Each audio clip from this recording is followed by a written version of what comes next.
Thank you very much. Can you hear me? Yes, I can hear you. Yes. I just want to appreciate you and the panelists, the speakers, for trying to shed and throw more light on this issue. But I think one of the things that I always like to point out to people, two things. Number one, every country pursues its own national interest very clearly, and we must all understand that. The second point is that I have repeatedly argued, even when I was at the helm of affairs in the ministry, against the position of both government and my colleagues, that I do not see us, Nigeria, as a strategic partner to the United States. We have a cordial relationship with America, which we continue to build on, and which is a basis for our relationship. But when it comes to that word that we like to use in this country, and the Americans deceive us also, when you take North Korea and Nigeria, North Korea has a strategic relationship with the United States. Israel has a strategic relationship with the United States. Egypt has a strategic relationship with the United States.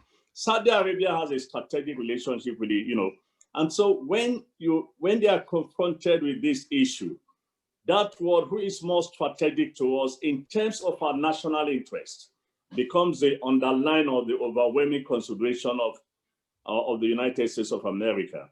And in this case, given its own trade relationship, currently poor relationship with China, and the fact that there's been a lot of trade disputes, on this issue, you can be sure that America is looking for a partner that it can trust, that it believes will be more sympathetic to the position America has always, held, and so on. But as Prof rightly pointed out, and I've also joined in the conversation elsewhere, at this point in time, we just go to upper diplomacy. It's not a question of whether Trump hates black. I argue very strongly that at this point in time, Trump is in a deep shit to bother about whether a contest is going on in WTO or something like that. So what we need to do, there are some strategic people we need to sit down with in Washington and find out exactly what is their position and exactly how we can reach an agreement. Look, one of the cases that has been made is that dear Ngozi doesn't have trade experience. The same can be made with some of the leaders of the World Bank that the United States or the IMF the World Bank that the IMF has supported. They didn't have financial experience. Some were lawyers that they appointed to head the organization. So this is an argument that we can make that, no, it doesn't make sense. You can't come one day and say, well, a lawyer can head the World Bank, but a former finance minister can't head a trade organization. No, you can't make that argument. But the point is that we need to understand this clearly. Where we are now today, it is to put our diplomatic cap, think strategically, and see how in the next 8 or 10 days, see how we can really come to some agreement with the Americans. Thank you. Yeah, I want to ask Prof a question. All right, Prof. At one time, Dr. Ngozi Okonjo-Iweala was a board member of the Chinese Infrastructural Bank. Am I right on that? Is she still a member? She's still a member. Exactly.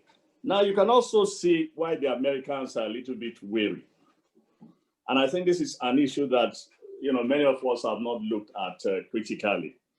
That whether it is just a finger like this relationship with the Chinese, anybody that has anything to do with the Chinese today, it's not in the good books of the Americans. Not to talk of somebody they have appointed. That increases the American fears because of the trade relationship with the United States. But I just thought I'd raise this issue because we must not overlook that, that issue.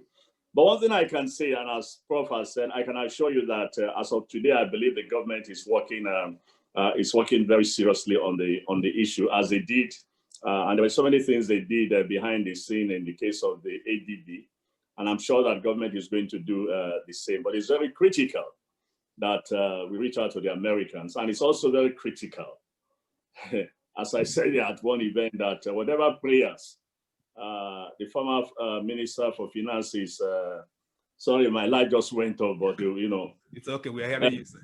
No, we no longer shout. It was in those days we used to shout, oh, NEPA. If we are used to it, we continue. And, you know, I just want to say, as I was saying jokingly, that I did say somewhere that whatever prayer the minister is making tonight, I mean, every day these days, until, you know, she should also add the fact that, Lord, help, may Joe Biden win the election, and we'll probably be relieved of Trump.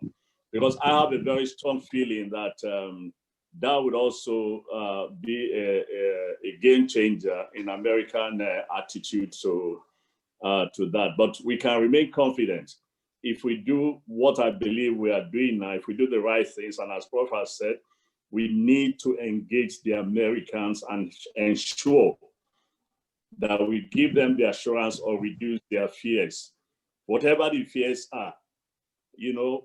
And look, Prof gave all the credentials about Ngozi and so on. For goodness sake, the Americans know. They have the information on all the candidates. So they know them better than we do know. And some other secret things that we don't know that they know of all the candidates that took part in this game. So they know. But the point is that there are fears, and it's those fears that we as a country must try to address when we reach out to the Americans.